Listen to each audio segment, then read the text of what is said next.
I'd like to call tonight's regular meeting of council to order. Recommendation that the regular meeting be suspended and the committee of the whole meeting be convened. Moved by Councillor Cunningham, second by Councillor Niche. All those in favor? Motion's carried. I'd like to call tonight's committee of the whole meeting to order.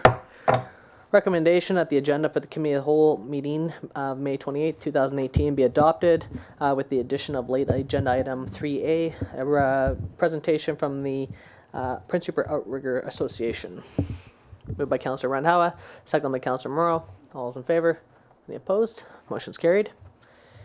Okay, so first up we have, I believe, a delegation from the Outrigger Society. You can please come forward. And just the green button on that mic there will activate that for those at home. Okay, well, Mayor and Council, thanks for your time. And the Outrigger Association, Prince Rupert Outrigger Association, we wanted to have an opportunity to just make a very short presentation. We just have 2 or 3 points we'd like to highlight. And we feel like at this point in time it's really important that we do so. My name's Colin Masson. I've been a part of the association for a couple of years, and they've asked me to speak on behalf of the association this evening. So the first thing is the Prince Rupert Outrigger Association is a registered nonprofit society, community society. The purpose is to enable and foster safe and enjoyable marine recreation. The primary vehicle is using the outrigger canoes, and there's 25 active members. Many of them are here this evening. But in addition to that, there's an ongoing and steady stream of guests that come out in the boats, particularly in the summertime. The association operates throughout the year, but in the summer we are frequently bringing guests along. To participate as a member in the association, we're all required to get insurance, which we get through an organization called CORA, but it's a British Columbia organization that provides insurance for these kinds of organizations. We've existed for a number of years. The objective is very clear: marine recreation, enjoyable, based in Prince Rupert, and we have appreciated and enjoyed the access in the last couple of years to the Civic Marina dock down there at Cow Bay. And in that regard, the association has indeed paid some fee over the last number of years. 2016, 2017, it was $325 and $550 respectively. And it's always been our association's understanding that whilst there might not be a policy in place and it was evolving, it was clearly our expectation that we would end up working to support whatever policy emerged, and that we would in fact be willing and happy and expect to even contribute to the development of such a policy. We could see some kind of policy that provides fair and reasonable access as consistent with the City of Prince Rupert's intention, and we would expect to be able to put an application in along with other interests in Prince Rupert to access the facility. Many of our members are also members of the other canoe association. The Dragon Boat. The Dragon Boats, thank you. and so the Dragon Boat Association made their own arrangements through the Yacht Club and helped to provide funding for that particular float where they're tied with ramps and so forth. The fact is that dragon boats weigh 800 pounds and our outriggers are easily hauled up in the floats just by with individuals. So it's kind of a different facility requirement, but as I said, our members are closely affiliated and a number paddle with both groups. So we see that kind of close association continuing. So we really have 3 messages here today, just straightforward. The first is we exist, we're a registered society, we have a number of active members, and we encourage and foster members of the public to come and try out paddling in the evenings, particularly through the summer, but throughout the year as well. So that's one message. The second is we have appreciated and enjoyed access to the dock over the last couple of years and expect to continue to contribute in whatever way is deemed to be appropriate and fair.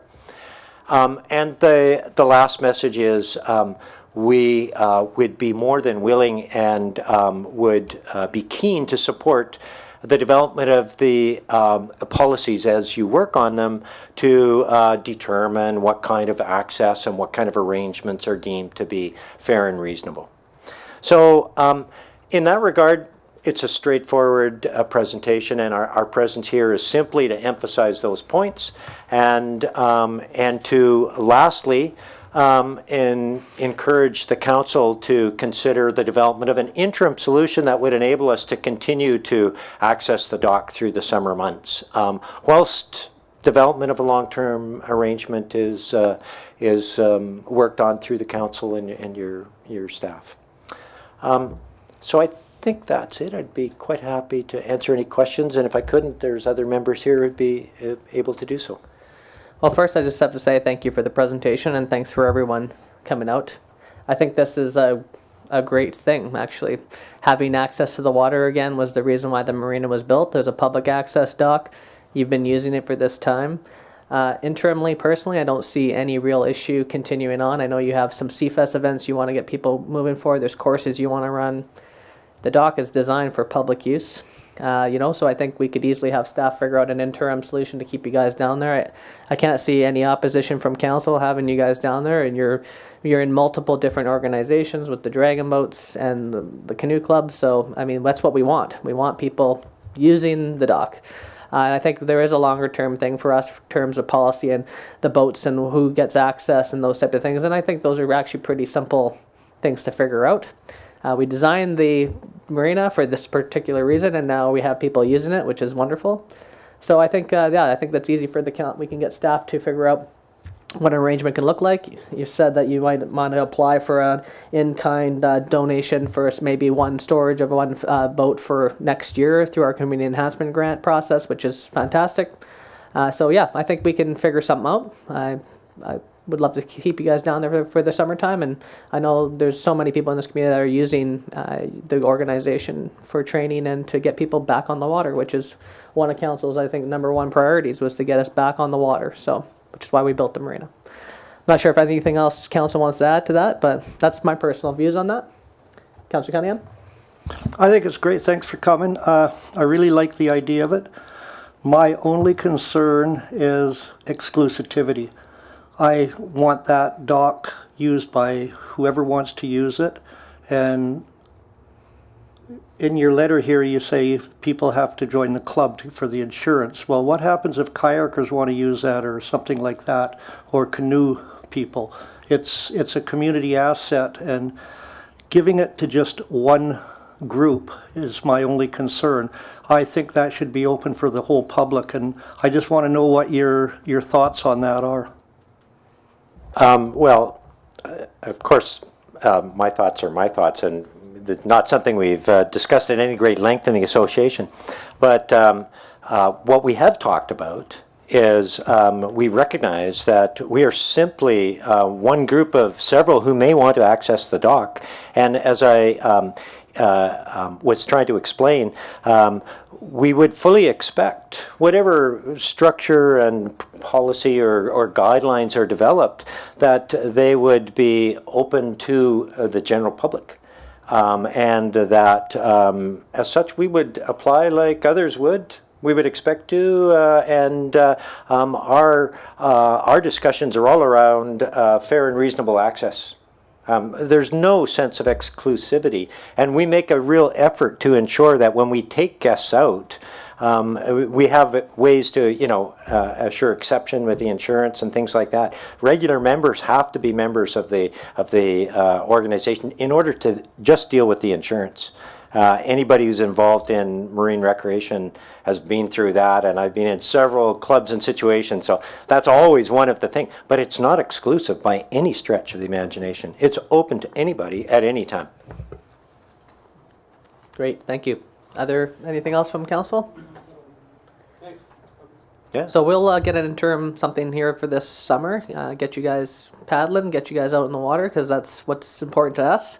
I know that other people can use the dock to this day using the kayaks and things, so I know that's open and access. I think some of the questions around the storage of maybe one of the vessels you guys have. So I think these are easy things to figure out. So great for you guys coming forward and being upfront and transparent, and we definitely support what you guys' activities are for sure.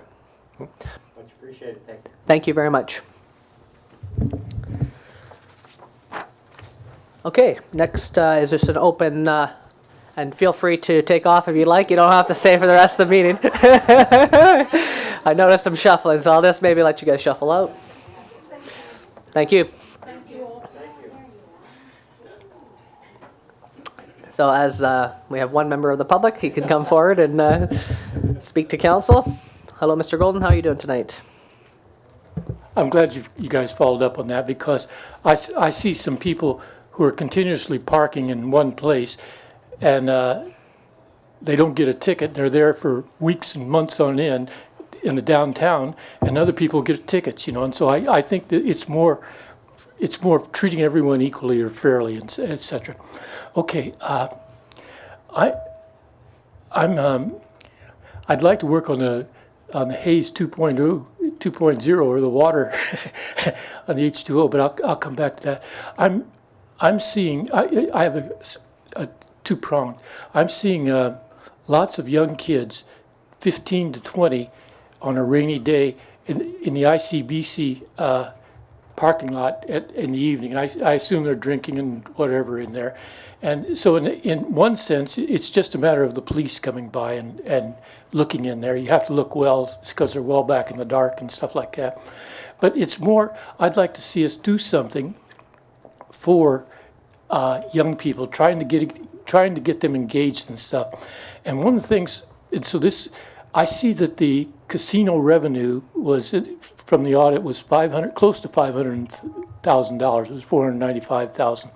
So I'd like to see us use that revenue, or some of that revenue, to generate things for kids to do during the summer. And if we could, yes, it's good enough to have the cops come by, or it's ICBC's fault, or not fault, but their problem if they've got kids playing there in the rain or something. But I'd rather try to think of something that we can occupy our young people during the summer months. And someone else asked me about, maybe you could tell us about, is the pools shut down for 2 months during the summer, which they thought was presumably it's hot tub repair or something like that, but they thought that was a terrible time to do it. And so you might do that. And the other thing is I'd like to bring up when there was an article about the mayor going down to the visit people about the port tax and stuff like that. I would hope when you guys go to the UBCM or whatever, you'd sort of come back and automatically put that on the next meeting. Say, we went to UBCM, it was a good meeting. The agenda is on their website, and these important things came up. So I'd like to see us report back to the taxpayer in a meeting. You might do it in your Facebook, or whatever. But I'd rather just as part of the meeting, because the public. It used to be that if you wanted to go to the UBCM, you used to come and ask for the money for each specific trip and who was going and the rest of that. Now there's just sort of some lump sum, and we'll just draw off this until we go it. And so, but I think you lose something in your feedback to the public and saying, we went to this meeting, it was a good meeting, 3 of us went, and this was an important issue. Okay, thank you. Thank you, Mr. Golden. Okay, seeing as there's no other members of the public, we'll entertain a motion to adjourn and reconvene the regular meeting. Moved by Councillor Niche, second by Councillor Cunningham. All those in favor? Any opposed? Motion's carried.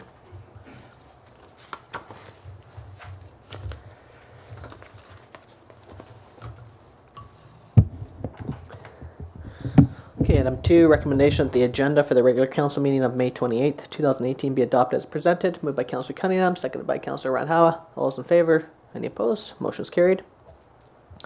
Item 3A, recommendation that the minutes of the special council meeting of May 14th, 2018 be adopted. Moved by Councillor Cunningham, seconded by Councillor Niche. Any comments? All those in favor? Opposed? Motion's carried. Item 3B, recommendation that the minutes of the regular council meeting of May 14th, 2018 be adopted. Moved by Councillor Niche, seconded by Councillor Cunningham. All those in favor? Any opposed? Motion's carried. All right, first up, we have a report from our Director of Recreation and Community Services regarding arena advertising for user groups. Welcome back.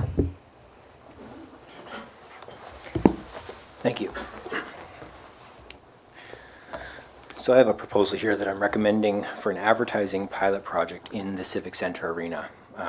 To give a bit of background on that, the Rupert Rampage senior men's hockey team approached staff with a request to use some of the arena space to advertise as a fundraiser. This pilot project is a model that will allow us to kind of analyze that over a year and collaborate with the Rampage hockey team on a fundraising opportunity for them. Essentially, we're wanting to expand the advertising space to include wall sections with space for about 24 spots on the arena walls. These new wall spaces will be available for the Rupert Rampage senior men's hockey team to sell for their revenue purposes. Okay. Yeah. Well, I think personally, I think anything we can do to help the Rampage team is a good idea.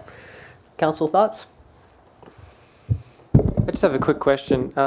In relation to the arena advertising that the city already sells, can you give a little bit of a comparison in terms of the number of spots and the size and kind of how that looks in balancing kind of the civic advertising revenues versus what the proposal is here? Yes, absolutely. Yes, absolutely.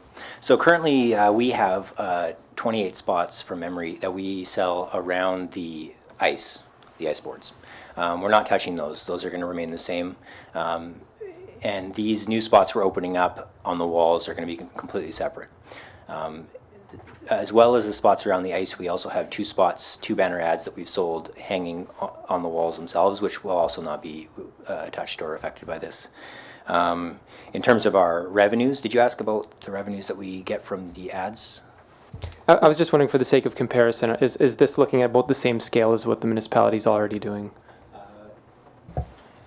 Yeah, about the same scale. We're looking at 24 spots on the wall. It'll be a different pricing model. The Rupert Rampage is going to set the price that they go to the community for as part of their fundraising. But a similar scale in terms of numbers. We have 27, 28. They have 24 spots.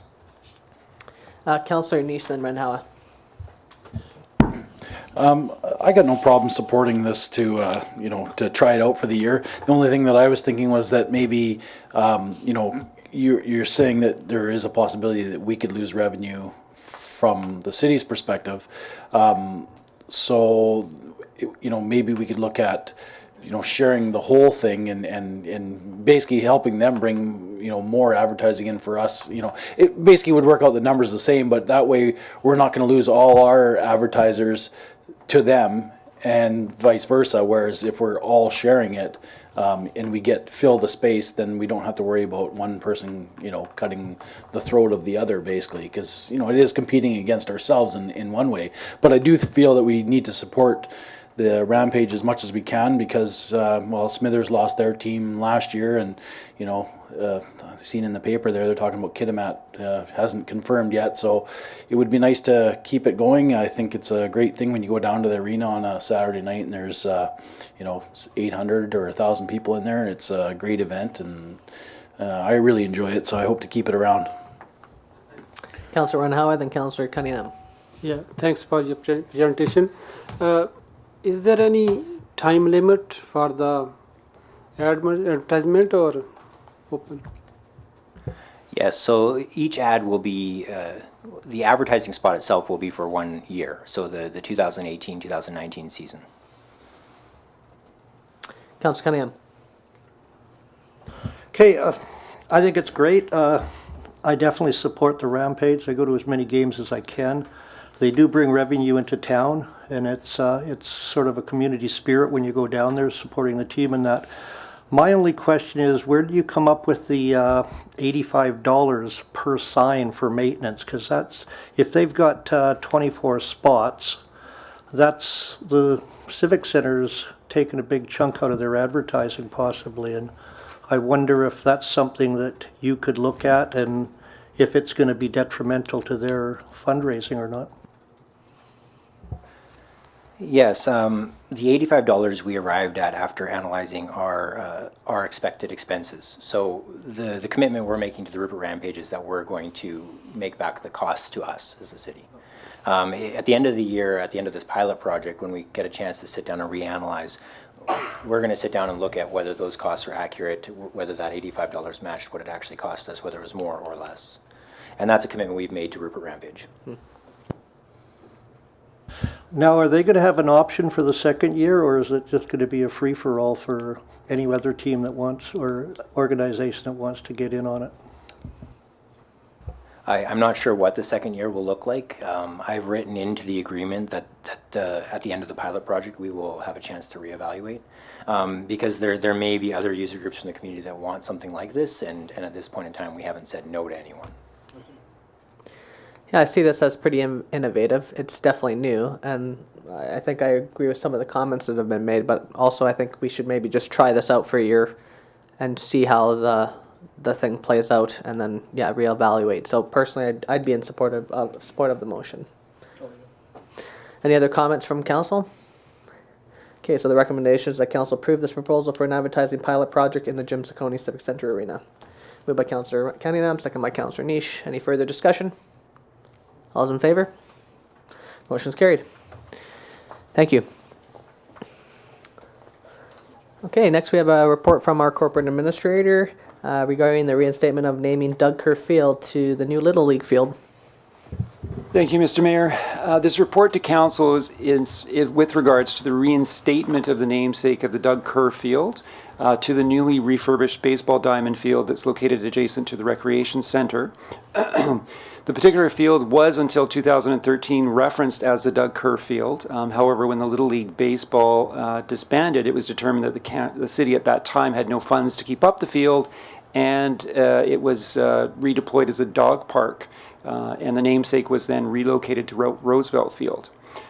With the hard work of our communications manager, Ms. Veronica Stewart, we were able to generate a number of generous contributions from local businesses to make the necessary improvements required to the field to return it back to a baseball diamond. These I'm having trouble. The contributions came from the Port of Prince Rupert, Pembina Pipelines, Sperling Hansen Associates, Broadwater Industries, L&M Engineering, Rupert Wood and Steel, and Rona Tai Building Supplies. The Kerr family I also contacted was directly, and they are in fulsome support of this initiative. While they'll be unable to attend the grand opening that's scheduled for June sometime, they're planning to be here in Prince Rupert in July. So it's the recommendation of staff that council make a resolution to reinstate the name of Doug Kerr Field to the soon-to-be reopened baseball field diamond that formerly held the same name. Thank you. Great, thank you very much. I'm definitely in full support of this. Any comments from council? Councillor Niche, then Councillor Ranawa. To me, this is a kind of a turning point. I'm glad to see that, maybe our town is finally turning the corner and we're starting to see things come back, like ball fields. There's the fastball, there's the slow pitch, I guess they call it, for the kids, or softball for kids.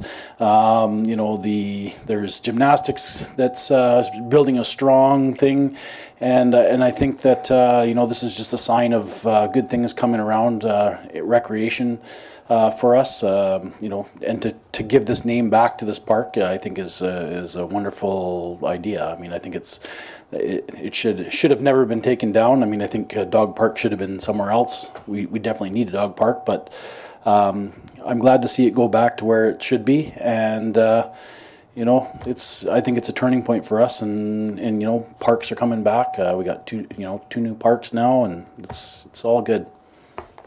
Councillor Ranawa.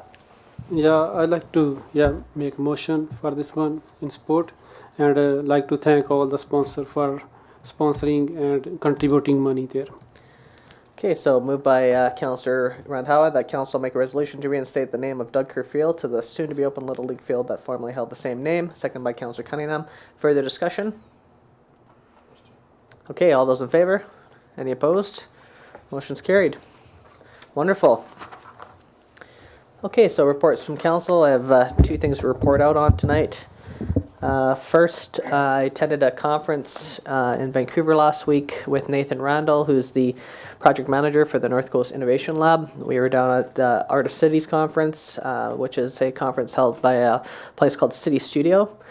City Studio is a social kind of innovation lab similar to what we're trying to get up here, which is essentially where the city is the classroom. And what it is a partnership between 7 different educational institutions, so SFU, UBC, BCIT, Emily Carr, a variety of different other institutions. And essentially what happens is City Studio facilitates Vancouver City Hall. So they bring in the city staff, get the priorities of the city, and then they match those projects and priorities with different educational institutions, and then professors from those universities design courses that are match what the city's goals are, and then for a semester the students come together to help the city achieve whatever those city staff believe are the project priorities. So essentially they facilitate and match educational institutions, students, and the city to be aligned in the same goals. So it's the first type of model in its case to basically design a classroom around the city. And usually these things were always separated before. So they're now moving overseas. There's different communities overseas that are taking this model on. So what we've done is that now that Mr. Randall's running the innovation lab here in Prince Rupert, he's going to be engaging the college, SD52, different organizations, and essentially trying to design a similar type of model. Doesn't mean it's going to be exactly the same model, but something to do with local economic development, building capacity in the community, getting students engaged, and working with us at City Hall to see if we can become more integrated and more together on some initiatives. So that's run by the Innovation Lab, but since it's going to be heavily focused on City Hall, it's one of the reasons why I joined with him on that. So it's very cool, and I think it would be something that would really enhance this community. They're about, I think, 8 months in or 6 months into their project. They did a presentation to us just a couple meetings ago. So it's looking like things are ramping up with that process. So I'm very excited to see how that's going to play out. So that was a good, very informative conference. And then while I was down there, I organized every community that's affected by the Port Property Tax Act. So I was able to, I started this process back in, I think, August, met with some of the community members at the UBCM, started to build some support around the fact that the Port Property Tax Act has some major challenges to it, particularly on Rupert's financial situation, which also has the same, similar to everyone else. The communities that are impacted are the City of Vancouver, the District of North Vancouver, the City of North Vancouver, Port Moody, Squamish, Delta, and Surrey. So we had everybody in the room. There's CAOs, CFOs, some mayors, some councillors. So there's about 22 people that attended this meeting. And then we all went through what the challenges that we all face with this act and the different ways it impacts us, which is very clear that this act actually very much impacts everybody in a completely different kind of way. However, we were able to tease the common elements of where those challenges lie. And what maybe some of the common solutions we can be seeing here together, and we came up with some some agreements on how we can approach this. So can't really speak to what we've come up with yet, but we're going to work collaboratively at a CFO level. So the CFOs of the communities are going to kind of work together to create some sort of joint kind of document that outlines the challenges, something that we can then all together go to the province with and say, look, there are some challenges here. Maybe there are some ways to work, as well as engaging the industries and the terminal operators to see if we can find a joint solution that actually works for everybody on the ground. Because there are some unintended consequences, which we outlined in our Hayes 2.0 presentation, that have emerged, and that we'd like to have them addressed so that the City of Prince Rupert in particular, as well as others, can benefit from having these terminals in the community and feel good about a fair, equitable transfer of tax to the community. So that's an initiative now underway, and there's lots of momentum around that, and I'm hoping to be able to meet again with some of these people at the UBCM. That will be this September in Whistler, and keep the momentum going, and then ultimately talk to the provincial government together. So those are just two highlights of my Vancouver trip last week. So council reports. Okay, seeing none, I'd entertain a motion to adjourn. Oh, sorry. Okay, Your microphone, sorry. It's been brought to my attention that knotweed is starting to show up in a lot of different places, and quite a few of them are actually city properties. One's Miller Bay, the other's Rustbrook Trail, back alleys that are now starting to infringe on other people's properties. What's the city's plan, or does the city have a plan for this invasive species in the near future? Because between our rain and sunshine, it's a perfect growing situation for it. Actually, I can answer this because I also have knotweed in my backyard, which I've been getting dealt with through the contractor that the city has put out. So on private property, it's the owner's responsibility. So, you know, I paid the fee to get someone to come last year and that type of thing. But at the city level, what we've done is our operations department. So the way it works with knotweed is you have to have a certification to be able to handle knotweed, and then you have to have a license to have the chemical necessary that ultimately kills knotweed. Knotweed can only really be killed at the end of the summer season, so the best time to treat it is at the end of August, early September, before there's the winter comes, so it can't grow back or anything like that. And what it does is this chemical actually gets into the root and goes deep down into the root and actually kills the knotweed from the inside. Because if you cut knotweed and try to replace it somewhere, it just grows wherever it is. It's like throwing out oil on the gasoline. You cutting it is the worst thing you can do. So where we're at as a city is we've gotten 2 of our staff now who have certification now, finally got the tests done, which takes a process to do that, so that's done. Now we're actually in the process of getting the license to be approved, so we need that license for the chemical. So that's currently what's happening in place, and we're hoping to have the license in by this summer. We may not be able to get the license in this summer, which means we might not be able to tackle it this season unless we contract out these contractors that are based in Prince George to do that. But I know our operations team has a really big plan for knotweed, and we want to essentially eradicate it all over town, particularly on city property. And we've had some same people coming forward around city properties on their private property. It needs to be dealt with aggressively and quickly. So I know our operations team has a wide and robust plan on to tackle that. But right now what we're trying to do is get the ability to be able to do it internally as a staff rather than having to wait for contractors from Prince George to show up. The other problem too is you can only get rid of knotweed in sunny weather. So what happens is, because we're in a contracting situation, you have to kind of wait for timing, call them, get them to come here as fast as possible while the sun is out, and get them to treat the knotweed. And so it's been awkward to get, and they're the only people in the north that have this ability to do this. So having it internally, once we get the chemical license, then we're able to purchase the chemical, then we're going to be able to be much more responsive to it. So we have short-term and long-term solutions in place for this. And staff can correct me if I'm not quite up to speed with that, but I think that's the case, correct? Correct. Right.